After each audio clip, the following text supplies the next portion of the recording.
Est-ce que l'élection de Maude Marquis-Bissonnette à la mairie de Gatineau va faire en sorte que pour ce qui est du dossier du tramway à Gatineau, ça va enfin débloquer les choses?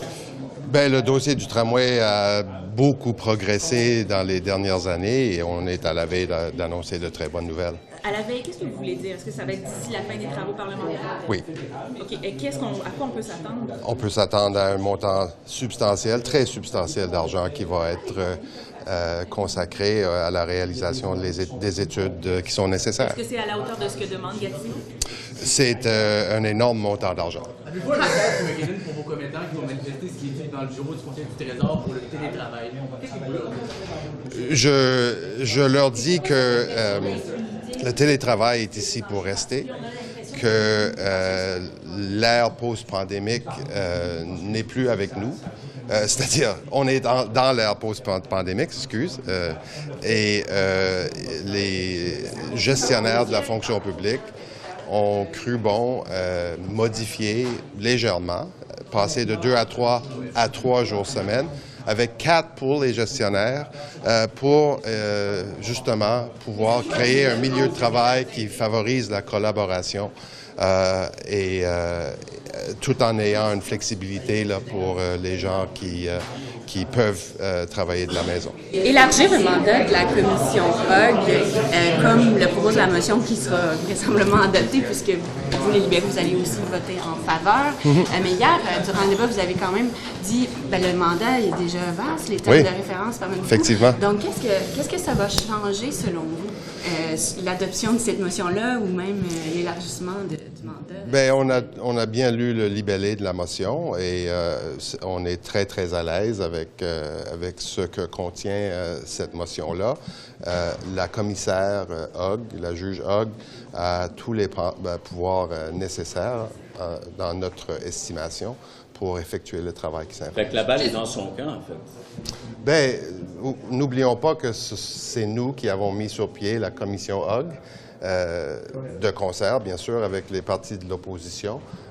On a mis en place le comité des parlementaires, les réformes qui s'imposaient au niveau de l'ingérence étrangère. Je vous rappelle que tous les pays du monde font face à cette situation-là. Donc, Mme Hogg a tous les pouvoirs nécessaires pour aller au fond des choses. Justement, est-ce que vous pensez que l'idée de Andrew Scheer de déposer un rapport avec les noms est tout simplement de... Bien, je suis certain que Mme la juge Hogg va consulter ses conseillers juridiques pour savoir, il y a évidemment de la jurisprudence en matière d'enquête publique et comment on peut aller dans le domaine du criminel.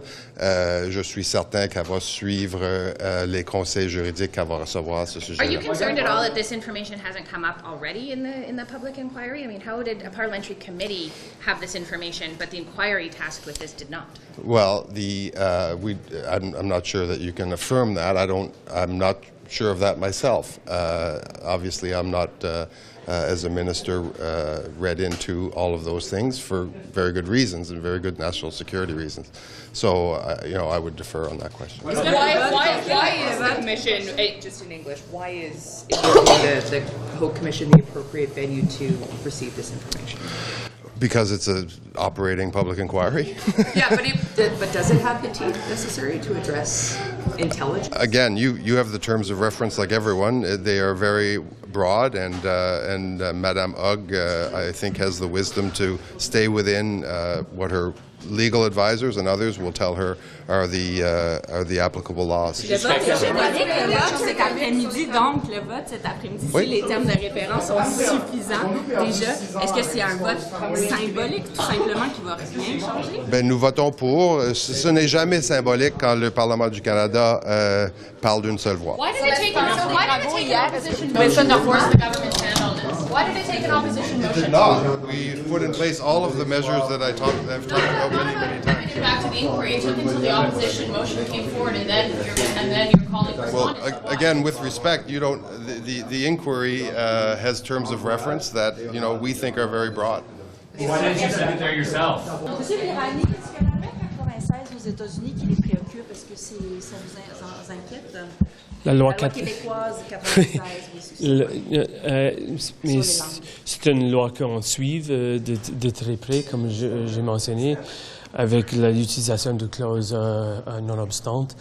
ça nous inquiète lorsque c'est utilisé d'une façon préemptive, comme on a mentionné à plusieurs reprises. Donc, on va suivre la situation au Québec. Mais la préoccupation américaine par rapport au commerce, est-ce que c'est quelque chose qui vous inquiète aussi? Peut-être c'est une question qui sera mieux répondue par Mme Freeland, mais s'il a un impact sur l'économie canadienne, c'est sûr que ça nous inquiète en termes généraux. Mais mes préoccupations sont plus vis-à-vis de la situation légale et vis-à-vis de la justice. Reports of alleged Israeli foreign interference. There's an Islamophobic campaign that Israeli newspapers are attributing to the Israeli government. Can you comment on that? I cannot comment on that. What I can say to you is that we're obviously following the situation of foreign interference quite closely. You know, we've got Bill C-70. I believe I'm appearing in the Senate on that bill tomorrow. We've got the Hogue Commission. We've had incidences that are being investigated by NCCOP. You've seen a redacted version of that report. So that targeted and named certain countries, but I don't believe Israel is one of them. But obviously we're just following the situation Global closely. Affairs said that it's raised those concerns with Israel. Clearly there is concern about these allegations. Clearly there is some credibility to them. Why can't you comment on them? I would put that question to Minister Joly. Can I ask Minister M. Vérani, il y a un vote tout à l'heure d'une motion du Bloc pour élargir le mandat de la commissaire Hogg pour qu'elle prenne en compte les allégations sur les parlementaires fautifs. Est-ce que ça va changer quoi que ce soit, ce vote-là, concrètement? Est-ce qu'elle a déjà accès à tous ces documents-là? Et est-ce qu'éventuellement, il pourrait bel et bien y avoir des noms révélés au grand jour que le public pourrait connaître? Ou si de toute façon, c'est vous à l'échelle? Donc, je crois que les situations sont un peu différentes. Donc, vis-à-vis la question de Mme Hogg et son mandat, je crois que le ministre Leblanc a répondu pendant la période de questions hier qu'on est tout à fait prêt à accueillir les recommandations d'élargir son mandat, Mme Hogg, pour viser la situation dedans. Mais en ce qui concerne les noms comme tels, vous savez très bien que les noms sont secrets. C'est un aspect confidentiel qui touche la sécurité nationale et c'est sauvegardé comme une secret parce que pour les raisons qui sont liées à notre sécurité nationale. Le projet de loi C-70, vous venez de mentionner que vous allez comparaître au Sénat demain. Quel est votre message pour les sénateurs pour que ce soit adopté rapidement comme la volonté? Je crois que le message pour les sénateurs, c'est que c'est un aspect assez important pour tout le Canada et spécialement pour notre système électoral. Et eux, ils sont des parlementaires. Ils sont des parlementaires qui ne se présentent pas pendant les élections, mais quand même, ils ont responsabilité de suivre les avis aux partis parlementaires dans la Chambre des communes, disant que c'est une préoccupation pour n'importe quel parti. On a fait notre travail très rapide en Chambre des communes. On espère que le Sénat peut faire la même chose. In English on C-70 about the amendments in the Senate. Yeah, what I would say is just in respect to the Senate study, I mean, obviously we're proceeding rapidly with this bill, and I think that's important because I think what you're seeing on this bill, sorry, I'll look at you, Catherine, what you're seeing on this bill is multi-party cooperation to move quickly on this bill because of its importance to our democracy and safeguarding our future elections. Do you have thoughts on the amendments themselves that have been proposed? I don't have direct thoughts on the various amendments, but I would say that if there are good faith amendments that are being proposed, I think it's important to be considering all of them, but it's also important to work with pace in terms of... I want to ask you about the Online Harms Act. It was brought up in debate last week that even if this is passed, the likelihood of getting a regulator, ombudsperson, and digital safety office set up before the next election is not likely to happen. What is your response to that? So I'd say that there's different components to the legislation, and we know that establishing a new commission with a new commissioner and an ombudsperson will take some time. But I think what's important for people to understand is that there are amendments that create the commission, there are amendments that change the Canadian Human Rights Act, and there are amendments to the Criminal Code. The latter two provisions can come into effect much more quickly, and those target the specific amounts of division and hatred that we're seeing in Canadian society now. So there's good reason to proceed with pace on this legislation. Putting up this new regulatory body is going to take some time. That's obvious. We've known that from the start. Also learning from other examples in foreign jurisdictions where they've done the same. So you don't think that you'd be able to get this regulator established by October 2025? That's not. Is that realistic? Can you just clarify? So what we're trying to do is ensure that we have debate on this bill, which we started last week. We get it off to committee. We hear recommendations from committee about any amendments. I'm all in favor of any good faith amendments that will improve what I think is already a very good bill and make it stronger, but also getting the work done to start to create that important mechanism, which is the Commission. So we need to proceed with pace to get it going because it's there to keep Canadians safe. Thank you. So just, I guess, start things off here. Just what do you make of Premier Eby's comments around money going to Quebec, saying that Western provinces are left to fight for scraps? Not necessarily accurate. I think, first and foremost, the disproportionate flow of asylum seekers has, in fact, occurred in Quebec and Ontario. If you look by population, BC has had fewer. It doesn't mean that they are not entitled to assistance from the federal government when they see their numbers go up. I think perhaps there was some confusion on the Premier's behalf as to what this money was for. The suggestion was it was for temporary residents. That is absolutely not the case. It's to compensate Quebec for 2 fiscal years of costs that they've incurred with respect to the disproportionate flow of asylum seekers. So, we need provinces like British Columbia to step up when it comes to actually apportioning asylum seekers. It doesn't come without financial support from the federal government. If you look just as an indicative matter, at least the BC government has not gotten any funds or has not applied for any funds from our interim housing assistance program for asylum seekers since 2019. Simply because the flows are off. But again, we need BC at the table. We need progressive voices at the table, and certainly can have a rational discussion with Premier Eby. Like the BC government does say that their immigration rate has increased by about 84% over the past 2 years. Premier Eby saying they're welcoming about 10,000 new people to BC every 37 days. Is that not an unsustainable rate for a province like BC when they're saying we're encountering increased issues with homelessness, other social issues? Is there more room for the feds to talk with BC, or does BC need to initiate that conversation? Well, again, let's not confuse apples and oranges. The larger proportionate amount of people that go to BC are on economic programs that bring capital to British Columbia and to Canada. They pay taxes. They are some of the reasons why the economy of BC is doing so well. Clearly, when there are asylum seekers that come with no money and need resources, both provinces and Canada need to step up. There's also stuff that is entirely within BC's jurisdiction when it comes to international students. They, alongside Ontario, have aggressively recruited international students abroad with some real distortions in the system that they themselves have acknowledged and are reining in. I think BC has actually been at the forefront in working with us to rein those in. But those numbers do have an impact when they start to claim for asylum. So some of a bit of it is homegrown, but also when you talk about volumes, it's important to disaggregate it because not all of them are necessarily comparable. Could this be election related? The BC NDP having some issues in the polls right now. The Conservatives out there are surging. So could this be, Premier Eby trying to look good, fighting with Ottawa? You'd have to ask him that. I can't speculate as to what is going through his mind. I take his comments that he made publicly at face value. I think perhaps he was confused at what the money was for. La réaction du Premier ministre Legault à ce qui a été annoncé hier, est-ce que ça vous satisfait la réaction? Par exemple, il a demandé à ce que 50%, une réduction de 50% au niveau des demandeurs d'asile. Qu'est-ce que vous en pensez? Mon objectif premier, c'est de satisfaire les Canadiens et les Québécois. La réaction de M. Legault et des équipes avec lesquelles on a travaillé, je pense, fait état de la situation. Il y a une urgence en ce qui a trait à la proportion de nombre de gens qui viennent au Québec et qui demandent l'asile. Il y a une importance de bien répartir ces gens-là. C'est clair que durant les dernières années, le Québec a fait plus que sa juste part. Ça ne veut pas dire nécessairement qu'ils n'ont pas de responsabilité non plus. On a mis une offre très raisonnable avec une offre financière très généreuse à l'appui. Il y a beaucoup de mesures à entreprendre qui ont déjà été entreprises, mais qui ont à entreprendre durant l'été pour voir vraiment si on peut réduire le nombre de demandeurs d'asile au Canada en général, mais venir en appui au Québec. Il y a beaucoup des mesures qui sont à prendre qui sont du ressort exclusif du Québec.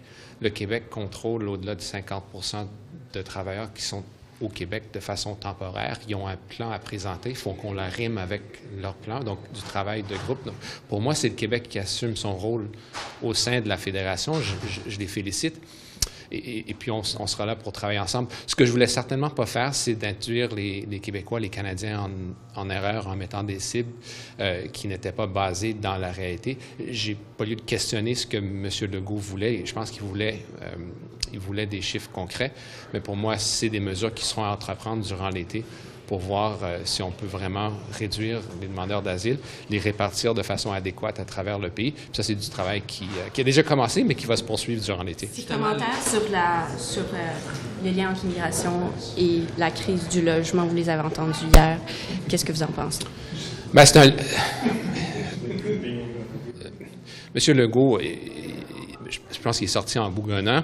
La réalité, c'est que il y a un lien entre le volume puis l'abordabilité.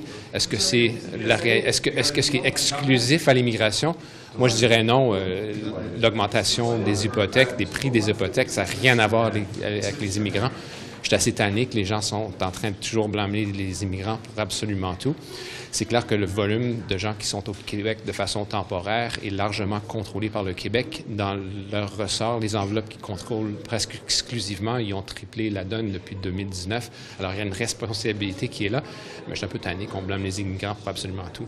Minister Miller, just as a member of this cabinet, this government, there have been a lot of calls to release names. How would you respond to the calls to release the names that were contained in the NSICOG report?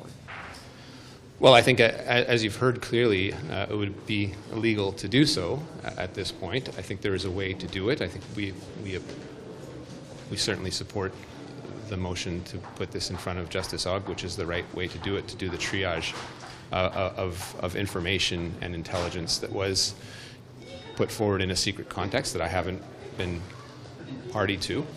And it has to be done in the right way. There's obviously people will say there's a difference between evidence and intelligence. There absolutely is. And to have a judge look at it and make that determination, I think, is the appropriate thing to do, as opposed to make it part of a political cycle that people are trying to interpret to their own advantage. Question sur le groupe de travail sur les demandeurs d'asile. Oui. Je me demandais comment allaient les travaux, puis si c'était réaliste de penser qu'une répartition pourrait débuter peut-être quelque part cet été. Il y a déjà une répartition qu'on faisait avec les hôtels qui sont administrés par le gouvernement fédéral. Il y a aussi cette importante réalité qu'il y a beaucoup de demandeurs d'asile qui viennent, par exemple, à l'aéroport Trudeau, qui se dirigent directement vers Toronto. Ça arrive de façon naturelle. C'est clair qu'il faut en faire davantage. L'Ontario et le Québec font plus que leur part par rapport à leur population. Il y a des provinces qui en font moins, l'Alberta, la Colombie-Britannique, à titre d'exemple. Donc, le groupe de travail, ça a débuté il y a une couple de semaines. Il y a eu des élans positifs. Évidemment, les gens veulent des actions concrètes. On va mettre ensemble un plan d'action durant l'été qu'on sera, je dirais, j'ai une certaine confiance de pouvoir mettre un plan devant le public en début septembre. Ça prendra du travail par contre durant l'été. Merci. Bonjour, M. Rodriguez. What do you think of UDP saying that Quebec's getting too much money from the federal government compared to Western Canada? Well, Quebec has accepted a lot of people, way more than its weight, so we're just compensating for what they're doing. If there's a lot of people going to BC, we have to look at it. But Quebec received a big chunk of people entering the country, so we're just recognizing that. En français, justement, là-dessus, qu'est-ce que vous dites aux autres premiers ministres là, qui regardent le Québec avec jalousie, qui vous demandent de l'argent aussi au gouvernement fédéral? Ben, écoutez, l'offre qu'on a fait hier à Québec reconnaît que Québec a fait plus que sa part. Si on regarde les chiffres, c'est une évidence. Si d'autres provinces en font tout autant, on va regarder ça. J'aimerais vous parler de tramway à deux endroits, à Québec et à Gatineau. À Québec, je me demandais, avec le rapport de CDPQ Infra, est-ce que vous pensez que là, c'est le temps pour François Legault d'abandonner son idée de troisième lien? Ben, écoutez, j'ai pas lu le rapport, évidemment, mais nous, on a mis de côté 1,4 milliard pour un projet structurant. Il reste là, et moi, je veux que cet argent-là reste à Québec parce qu'il y a des besoins criants, là. Et pour ce qui est de celui à Gatineau, Ottawa, est-ce que vous pensez que l'élection de Maude Marquis-Bissonnette doit faire en sorte qu'enfin on va avoir un développement dans ce projet-là, puis que Ottawa va être Vous devriez avoir de nouvelles bientôt là-dessus. Mais combien de temps? Parce que ça fait plusieurs fois. Moi, je vous dis. Dans quelques semaines. Ouais, on est rendu à moins que ça, là. Donc, avant la fin du mois? On est rendu à moins que ça. On parle ici des études pour le tramway. Donc, on a dit qu'on serait présent et on va être présent, puis on va l'annoncer très bientôt. Pour revenir à l'immigration, est-ce que réduire de 50%, comme demande M. Legault, le nombre d'immigrants non permanents qui arrivent au Québec, c'est-tu réaliste? Bien, il faut regarder certaines choses. Par exemple, au niveau des demandeurs d'asile, c'est des gens qui viennent demander la protection ici. On ne sait pas combien il va en avoir. Vous ne pouvez pas chiffrer ça. Cela dit, nous, on est ouvert avec Québec à regarder toutes les options, les alternatives. On l'a dit, déplacer des gens de façon volontaire dans d'autres provinces et ainsi de suite. On est là. On est là aussi financièrement pour Québec, mais il faut également savoir qu'est-ce que Québec veut faire parce qu'ils contrôlent plus que 50% des immigrants temporaires. Alors, quel est leur plan? Il faut qu'ils nous le montrent, puis nous, on va regarder avec eux qu'est-ce qu'on fait. Une cible, c'est compliqué. Pardon? Une cible, c'est compliqué. Le 50%. Bien, il y a une partie pour laquelle vous ne pouvez pas mettre une cible. Les demandeurs d'asile, c'est des gens qui viennent demander la protection de l'État. Ils vont arriver ici, vous ne savez pas quand est-ce qu'ils arrivent. Are you saying it's not realistic then when Quebec is asking when it comes to temporary? Well, first, as you know, Quebec controls more than 50% of temporary immigrants, so we need to know also what's their plan, what they want to do. We showed yesterday that we're clearly at the table, $750 million to recognize what their efforts. We're open to having more of those people going to other provinces on a voluntary basis. So we'll see what happens, but we need to see their plan. They control more than 50%. I want to ask you specifically about what Premier David Eby said in BC, how frustrated we are to see the money being showered on Quebec and Ontario and us scrabbling around for what's left over. It's not acceptable. What would you say to this? Well, I didn't see the comments specifically, but as I said, what we're discussing with Quebec, it's because Quebec showed up. They were there not only this year, last year, the year before, but for many years they received more people than its own population in terms of percentage. So we're just recognizing that. That's all. Bonjour, Mme Martinez-Ferrada. Est-ce que réduire de 10% le nombre d'immigrants non permanents qui arrivent au Québec, comme le souhaite M. Legault, c'est réaliste? Bien, je pense qu'au niveau de l'immigration, ce que je pense qu'au niveau de l'immigration, ce qu'il faut comprendre, c'est que tant qu'ils n'ont pas de plan, on n'a pas de changement. Puis, on veut collaborer avec Québec. Il faut s'assurer que Québec a ce qu'il a besoin au niveau de sa démographie, au niveau de sa pénurie de main-d'œuvre.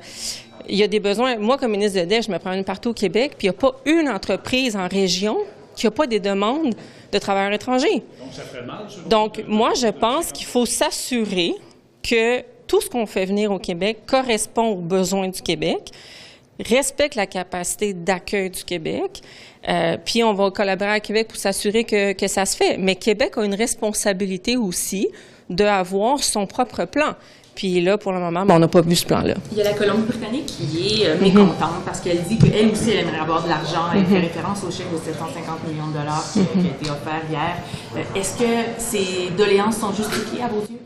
Bien, je pense qu'il faut regarder les chiffres, puis il faut quand même reconnaître que le Québec c'est la province qui a reçu le plus de demandeurs d'asile partout au pays.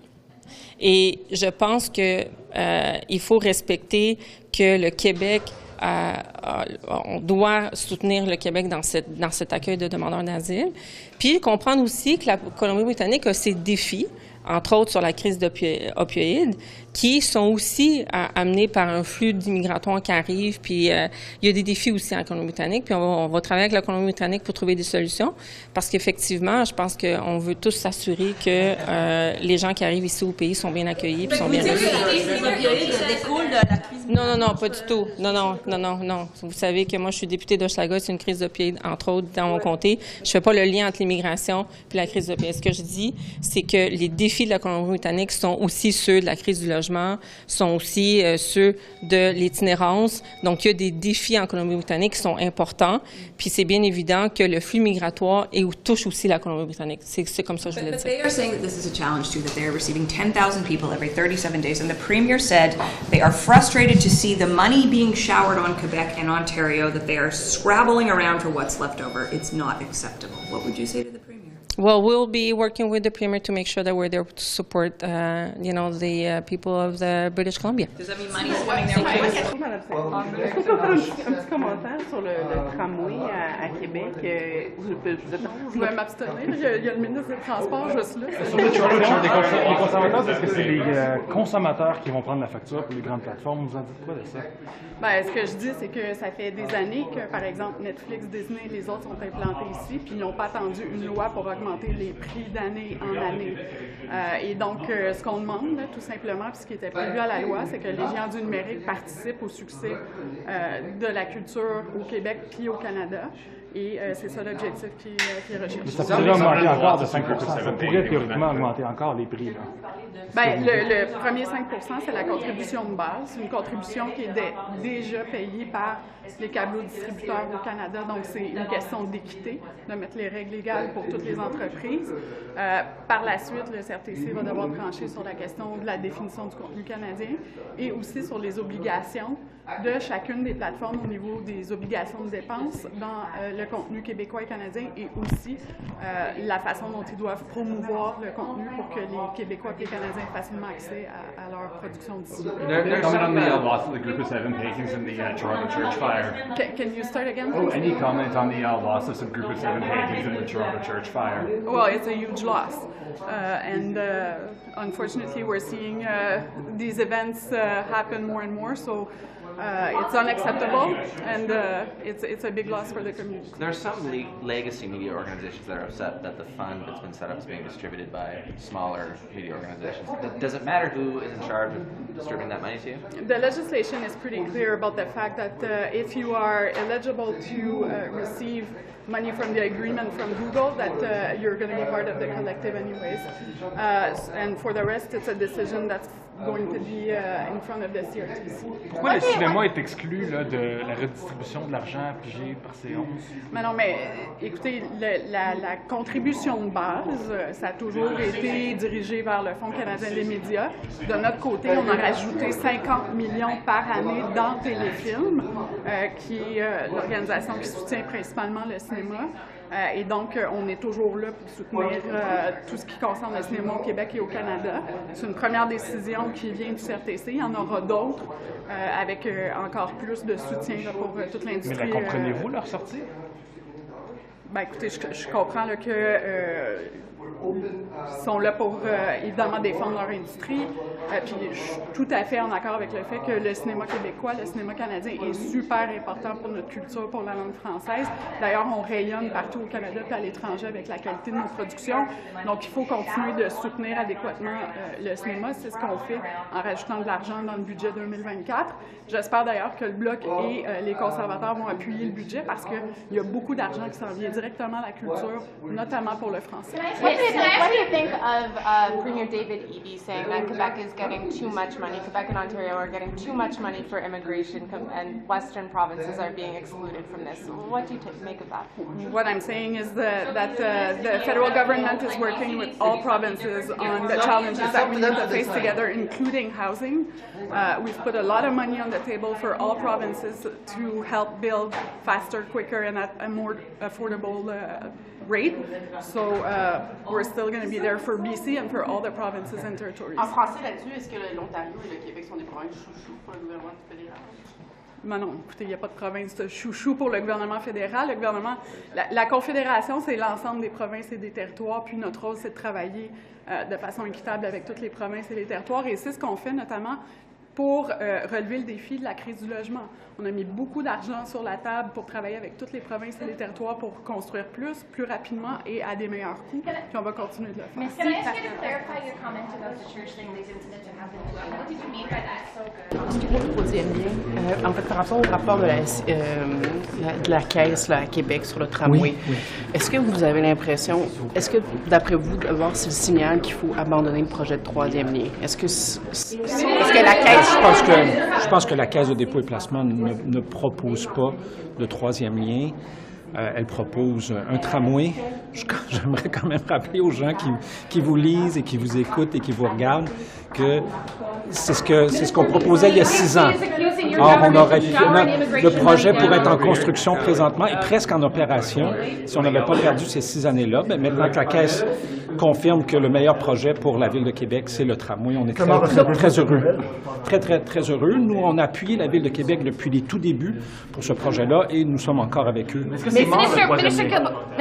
Attendez, juste par rapport au tramway, est-ce que vous avez l'impression que finalement le gouvernement Legault a perdu perdu plusieurs années. Ben, on a perdu 6 ans, là. Mais le gouvernement Legault, c'est la faute du gouvernement Legault, selon vous? Je pense que le gouvernement Legault a beaucoup tergiversé sur ce projet-là. On a une autre étude qui vient confirmer ce que plusieurs études avaient déjà confirmé, que le meilleur projet pour la Ville de Québec, c'est le tramway. If your government has the data that the PBO was using to make its analysis, and you don't agree with the PBO's report or what they produced, why has your government not done its own analysis using that same data? We've done a number of publicly available analysis on the benefits of carbon pricing in Canada. These are public information, and I mean the PBO has all the information he wants to conduct his own study. That's what he's supposed to do. But you haven't done a similar study that sort of compared it by income level and by province the way he did it, that it was being used against your policy. So why is your government not using that data to do your own similar study? I should point out that the Parliamentary Budget Officer himself has publicly acknowledged, that the last study he did was based on erroneous data. Like they made a mistake, he made a mistake. He's confirmed Why that. wouldn't you do your own if you're waiting for him? Why are you waiting for him? Why wouldn't you just do your own? Well, because that's the role of the Parliamentary Budget Officer to produce. Like if we do it, people are going to say, "Oh, well, it's the government, of course." But it's not just ours. It's not just our data and the studies we've made. It's independent economists and independent groups that have looked at this, and they all come to the same conclusion. It's the federal government. It's a Parliamentary Budget Officer based on his first study. It's all those other independent studies that shows that Canadians are better off. The only people who are saying that it's not the case is the Conservative Party of Canada, and they have no study, they have no data whatsoever to say that. So what do you think of David Eby saying that Quebec and Ontario are getting favorite treatment in Confederation because they're getting additional money for immigration? I have tremendous respect for Mr. Eby. The government of BC is a great ally of us. Certainly for me as Environment Minister, we do a lot of things together on environmental issues, climate change issues. We'll be happy to talk to my colleagues to make sure that we have a conversation with his government as soon as possible. Sur la situation qui a s'attaquer, il y a des nouveaux déversements de sol. Est-ce que votre ministère a des poignées pour se lutter contre ça?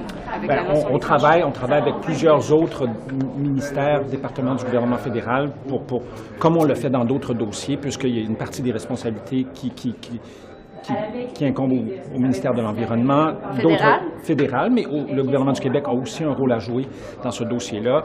On va travailler avec nos alliés, comme on le fait. Et comment des compagnies peuvent faire ça en toute impunité?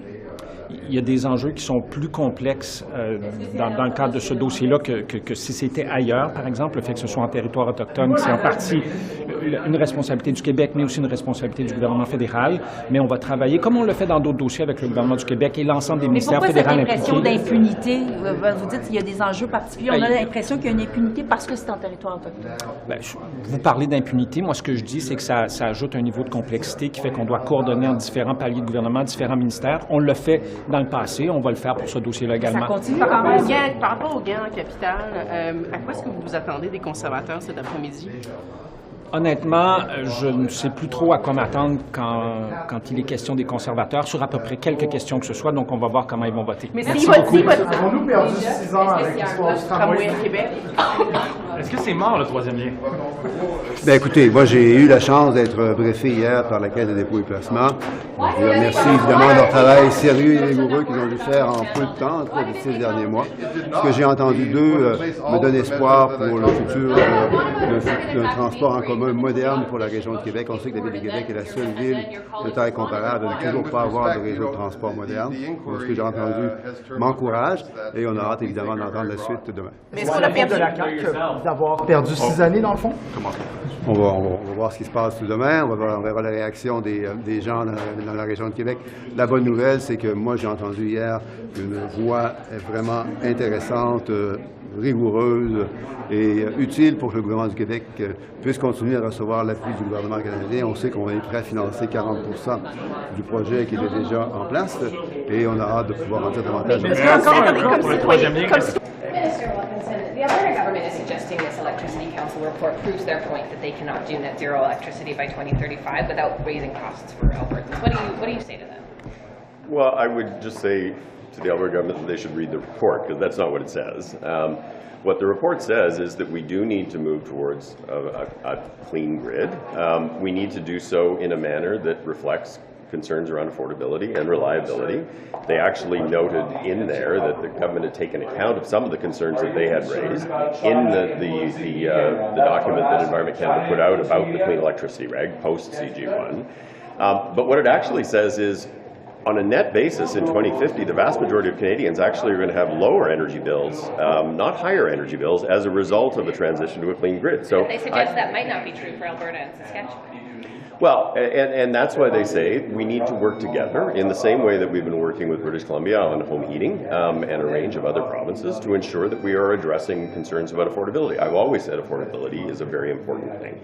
But I do think it's a bit odd, and I think it's a bit disappointing. Well, it is disappointing to hear Premier Smith come out and mislead people like this. Like, she knows full well the Canada-Alberta Working Group has been working on electricity issues for months now. It's actually been very productive, the conversations that we've been having. When we actually appointed the Grid Council, we consulted Alberta about the Alberta appointments to it. The report itself is enormously constructive, and we have actually been working on a number of the recommendations, and we're going to certainly take the other ones and have those discussions within the government.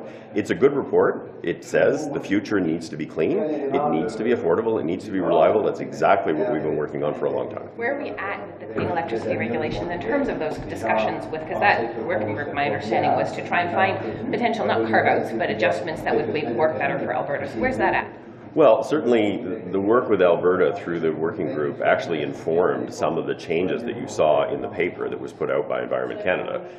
There's a consultation that's been going on, and eventually Environment Canada over the next few months will be putting out CG2 of the Clean Electricity Reg, and it will reflect some of the concerns that we've had. At the end of the day, the Government of Canada, just as the Government of Alberta should, be concerned about getting to a net zero grid in a manner that will ensure affordability for Alberta citizens and reliability. We all have an interest in that. That is not only important in fighting climate change, but it's important for Alberta to be able to attract the industry that they would like to attract, including investments like Dow and Air Products for hydrogen and Imperial for biofuels. So, but you're not budging on the idea that the clean electricity regulations 2035 is the date for that. Well, once again, I mean, Premier Smith knows full well that there is flexibility already built into the draft of the clean electricity regulations that allows existing natural gas power plants to continue to operate for a period of time beyond 2035. So this facade about 2035 is a facade. At the end of the day, there is flexibility in the reg, which is what she is saying she needs in order to actually get to a clean grid. We've been very thoughtful about how we responded to that. What she's saying to Albertans is just not true. So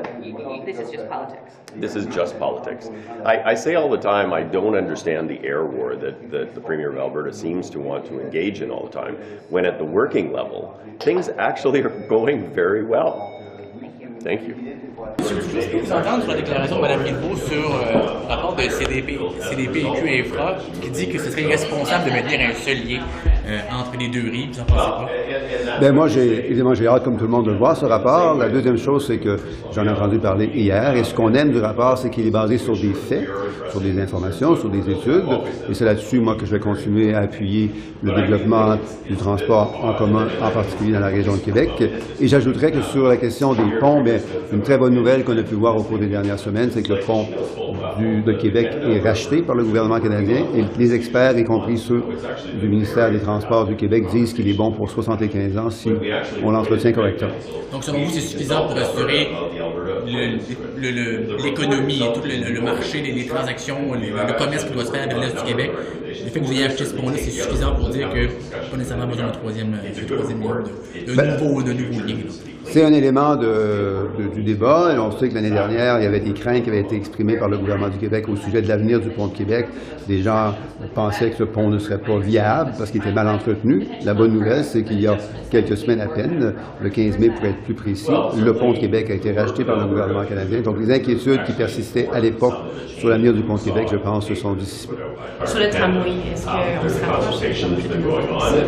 Le tramway de Québec. Alors, il faut être patient encore quelques heures pour avoir le rapport. Ceci étant dit, la Ville de Québec est la seule ville de taille comparable au pays à ne pas avoir le transport en commun moderne. La Ville de Québec, c'est quand même la capitale nationale du Québec, qui est gênant en 2024 d'être encore en retard par rapport à toutes les autres provinces. Nous, depuis 2018, on a toujours été là pour financer à la hauteur de 40 le projet de tramway, le projet de transport moderne de la Ville de Québec.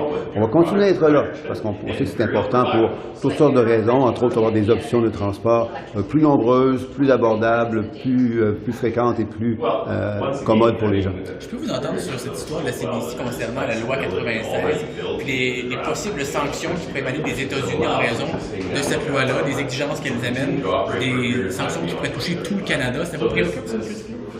Bien, moi, évidemment, la première préoccupation, c'est celle, comme Québécois francophones, de continuer à défendre le français au Québec et partout au pays. Évidemment, on a aussi besoin de manger du pain, là. On a besoin de payer pour l'épicerie à la fin du mois. Donc, les préoccupations économiques sont importantes pour les gens de la région de Québec. On est une région qui dépend beaucoup de la capacité d'exporter nos produits et d'attirer des investissements de l'étranger au Canada et au Québec en particulier. Donc, oui, c'est un équilibre qu'il faut atteindre entre protéger le français au Québec et ailleurs au pays, ce qui est absolument essentiel, et s'assurer que nos relations commerciales avec le plus gros partenaire étranger, qui est les États-Unis, ces relations commerciales se passent bien. Et donc, est-ce que la loi 96 est contraire à cet équilibre-là? Est-ce qu'elle elle ne permet pas d'atteindre l'équilibre, selon vous, en ce moment? Bien, il faudra voir, évidemment, avec nos amis et nos alliés américains, comment on peut s'assurer que tout le monde comprend l'importance de protéger le français au Québec et ailleurs au pays, tout en maintenant de bonnes relations commerciales avec les Américains. Merci beaucoup. Au sujet Une dernière question. la motion qui va être vraisemblablement adoptée après la période de questions pour élargir le mandat de la commission Hogg. On a entendu, par exemple, M. McKinnon dire, ben non, il y a déjà, le mandat est déjà assez vaste. M. Leblanc disait, ben, c'est possible qu'il soit déjà assez vaste. Donc, est-ce que c'est un vote qui n'est que symbolique, ça? Non, je pense que c'est un vote qui est important. C'est un vote qui permet de nous appuyer sur ce qui existe déjà. La commission Hogg fait un excellent travail, un travail apprécié, je pense, de la plupart des Canadiens. Et ça tombe bien parce qu'on a ces capacités d'élargir le mandat de la commission Hogg en incluant les préoccupations récentes que les Canadiens ont pu entendre au cours des derniers jours. OK, merci. On a entendu, mais juste sur ça, parce qu'on a entendu Mme Lee, juste il y a quelques minutes, dire que ce serait un ancien député qui aurait sciemment partager des informations. Ce qu'elle dit, c'est qu'il n'y a pas de député actuel selon ce qu'elle constate. Est-ce que vous, comme parlementaire, ça vous rassure d'entendre Mme May dire ça après avoir... Bien, moi, je laisserai ces conversations à la commissaire Mme Hogg et à ceux qui travaillent directement sur le dossier, dont le ministre Leblanc. Okay, merci. Merci. Merci beaucoup.